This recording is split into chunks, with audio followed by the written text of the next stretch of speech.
la grande découverte de Luther, et cela l'a libéré de la culpabilité.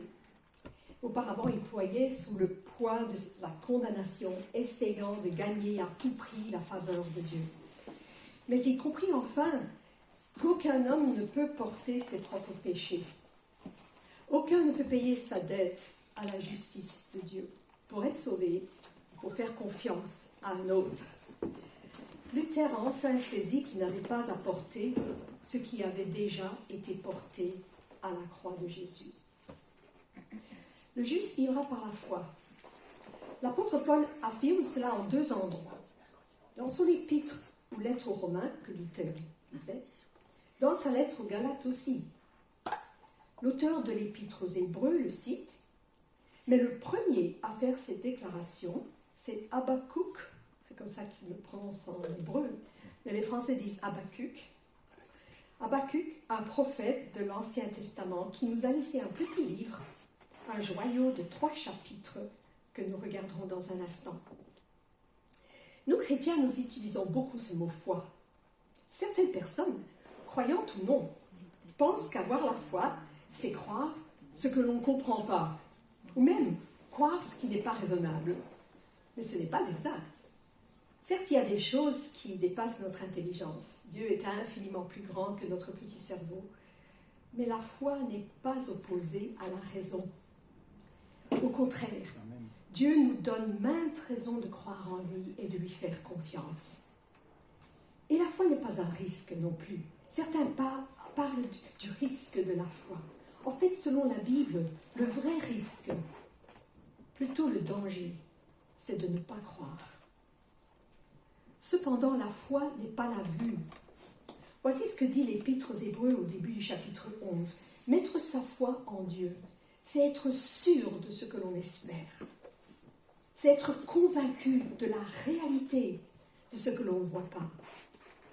Dans sa seconde lettre aux Corinthiens, Paul dit « Nous marchons en effet par la foi, non par la vue. » Et Pierre affirme dans sa première lettre « Jésus, vous l'aimez, bien que vous ne l'ayez pas vu.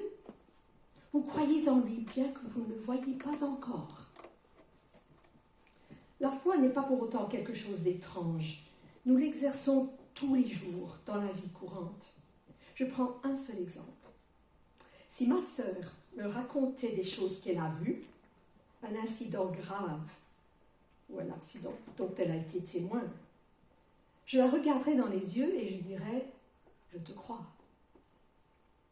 Moi, je n'ai pas vu ce qui s'est passé, mais je crois ce qu'elle dit.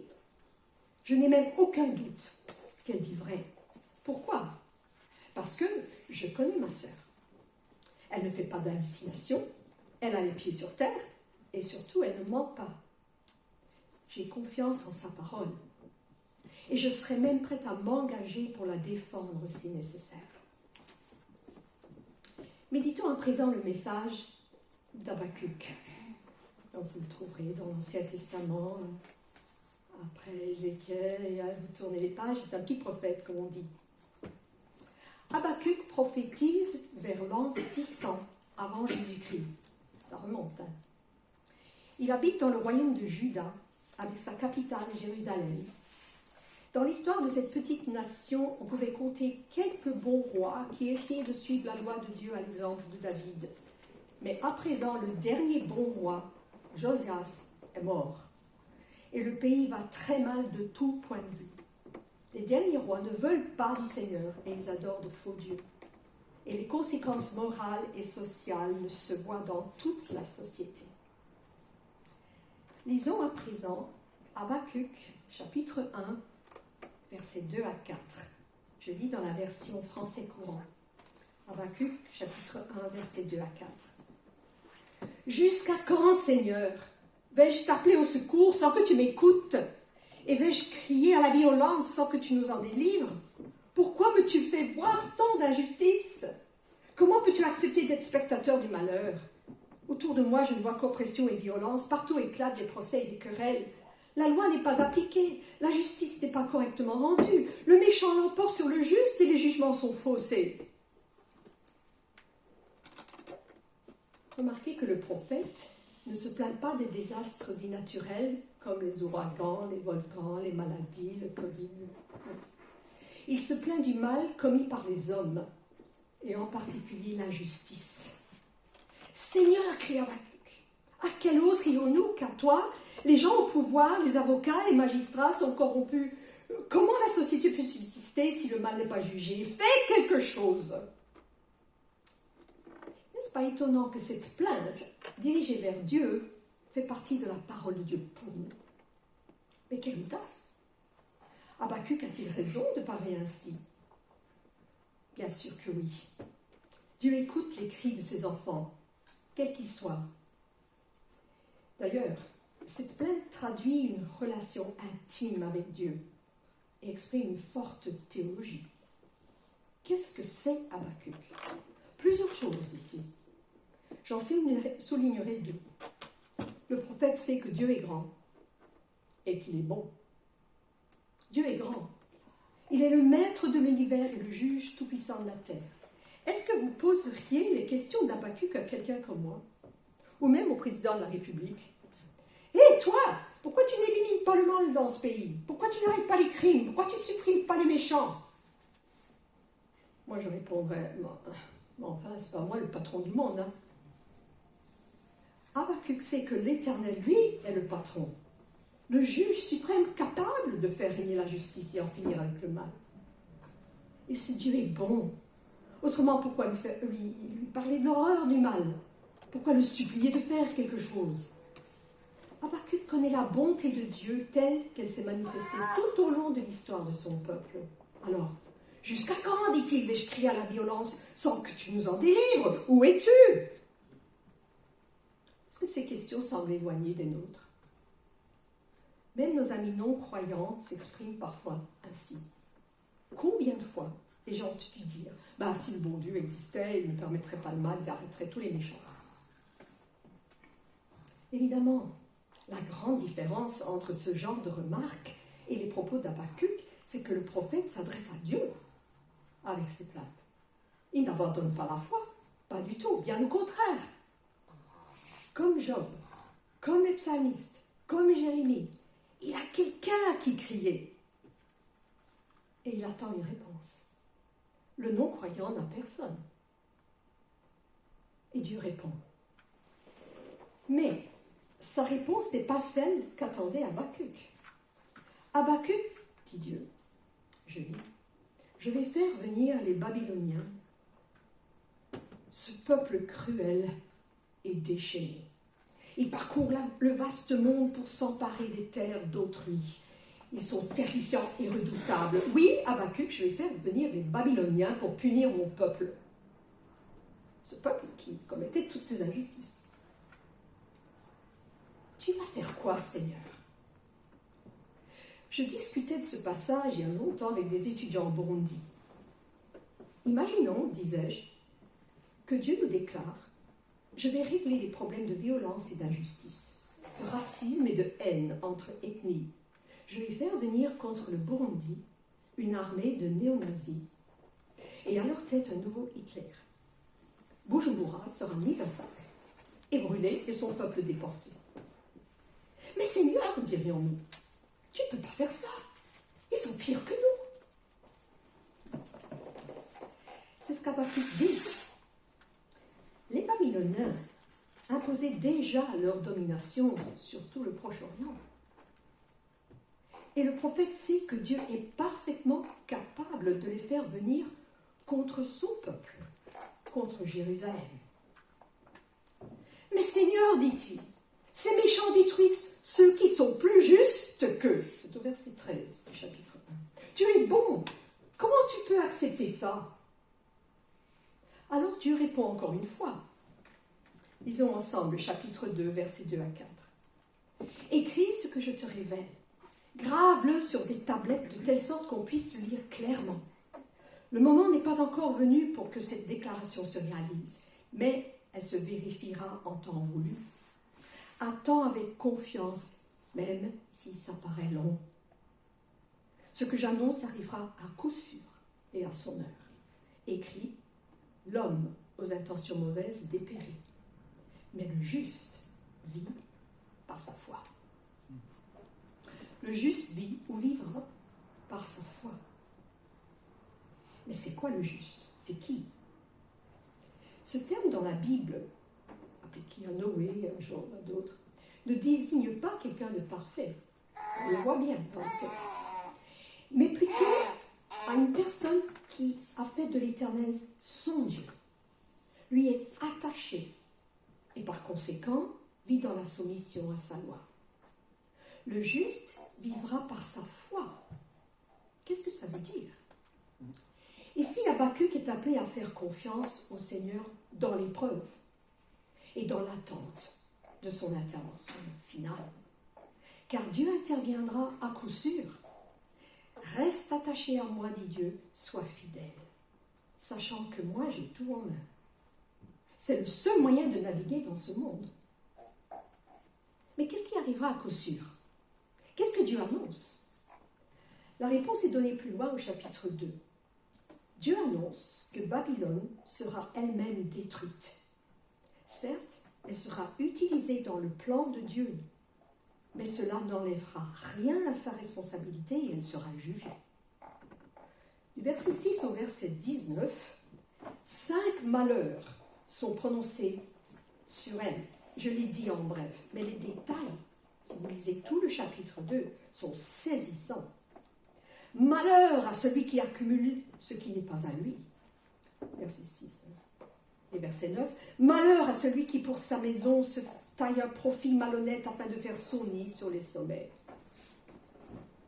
Verset 12. Malheur à celui qui construit une ville dans le sang. Verset 15. Malheur à celui qui enivre son prochain afin de voir sa nudité. Et enfin, au verset 19, malheur, et c'est le pire, à l'homme idolâtre. Parce que l'idolâtrie, c'est la source de tout ça. Dieu mettra un terme à tous ces péchés. Et à la place, verset 14, la terre sera remplie de la glorieuse connaissance de l'Éternel. En fait, l'empire babylonien n'est pas seul à être visé ici. D'ailleurs, il n'est même pas nommé. Non, Dieu parle de la fin de tout mal, car après la destruction de Jérusalem au VIe siècle avant Jésus-Christ, le nom de Babylone est venu à désigner dans la Bible tous les ennemis du peuple de Dieu et tous les ennemis de Dieu, c'est-à-dire ceux qui se rangent du côté de Satan et pratiquent le mal. C'en est fini d'eux, dit le Seigneur. Je ferai une terre nouvelle. Je vous donne une espérance, et cette espérance ne sera pas déçue. La fin de l'Apocalypse, vous savez, le dernier livre de la Bible, la fin de ce livre résonne, pour ainsi dire, d'un grand cri. Elle est tombée, elle est tombée, elle est tombée, Babylone la grande. Et tout de suite après, la voix d'une énorme foule se fait entendre, criant « Alléluia ! Louez le Seigneur, car il a établi son règne. Réjouissons-nous. » Et là, on voit notre roi, Jésus, et son peuple avec lui. Et Dieu, nous dit chapitre 21, essuiera toute larme de nos yeux. Il n'y aura plus ni mort, ni deuil, ni douleur, pour toujours. Mais revenons à Habakkuk. Quelques décennies après sa prophétie, Jérusalem a été détruite comme Dieu l'avait dit. C'était l'horreur. Habakkuk l'a peut-être vu. Si vous lisez les Lamentations, vous avez une idée. Habakkuk l'a peut-être vu. Mais ce qu'il n'a pas vu, il n'a pas pu voir, c'est la suite, c'est-à-dire la chute de l'empire babylonien et la reconstruction de sa ville, Jérusalem. Et bien sûr, il n'a pas pu voir. Nous non plus, nous n'avons pas vu encore la fin de tout mal. Mais le prophète a gardé la foi. Alors réfléchissons. Nous venons de regarder le contexte dans lequel cette déclaration, le juste vivra par la foi, a été prononcée pour la première fois. Réfléchissons à cette foi. La première chose à dire, c'est que la foi est meilleure que la vue, bien meilleure. La vue, quoique importante, est très limitée, car elle ne se base que sur ce qui s'observe ou se mesure. Elle ne peut pas percevoir autre chose. Elle ne peut pas prendre en compte la main de Dieu, car Dieu est invisible. Elle ne peut pas donner en elle-même un sens à ce qui se passe, étant limitée aux informations à la télé, à ce qu'on lit dans les journaux, à ce qu'on vit comme dernière difficulté personnelle, etc. On regarde nos problèmes et on est dépassé, voire effrayé, n'est-ce pas? Mais la foi est meilleure que la vue. Car la foi, bien qu'elle prenne en compte la réalité visible, va plus loin et prend en compte ce qui est invisible, à savoir la présence et la puissance de Dieu. Oui, si nous nous basons sur la vue, nous nous découragerons bien vite. La vue nous dit que les chrétiens sont horriblement persécutés dans le monde. La vue nous montre les effets de l'orgueil, à savoir l'abus du pouvoir et la corruption, la violence, la torture, le mépris de l'humain. La vue nous révèle la faiblesse de l'Église. En d'autres mots, tout autour de nous, nous voyons Babylone triompher. C'est pourquoi la Bible insiste, nous marchons par la foi et non par la vue, car seule la foi perçoit la présence et la main de Dieu. Deuxièmement, la foi repose sur la parole et l'œuvre de Dieu. Le Seigneur annonce à Habacuc qu'il tissera l'action mauvaise des Babyloniens dans son plan pour son peuple. Œuvre étrange, et pas ce que le prophète aurait voulu, imaginez. Mais j'irai plus loin, Habacuc, dit Dieu, je détruirai le mal complètement. Voilà ma parole. À toi maintenant d'avoir confiance en moi. Le principe de la foi traverse toute la Bible et on pourrait donner maints exemples. Prenons Abraham. Dieu l'appelle après l'épisode de Babel. C'est Babylone en fait. Cette ville avec sa tour, construite dans l'orgueil, le défi de Dieu. Abraham, lui, obéit au Seigneur et quitte son pays dans l'humilité de la foi. Ton nom sera grand, Abraham, mais c'est moi qui le rendrai grand. Pas besoin de construire une tour, hein. C'est moi qui le rendrai grand. Tu deviendras le père d'une foule de nations. Le problème, c'est qu'Abraham n'a pas d'enfant.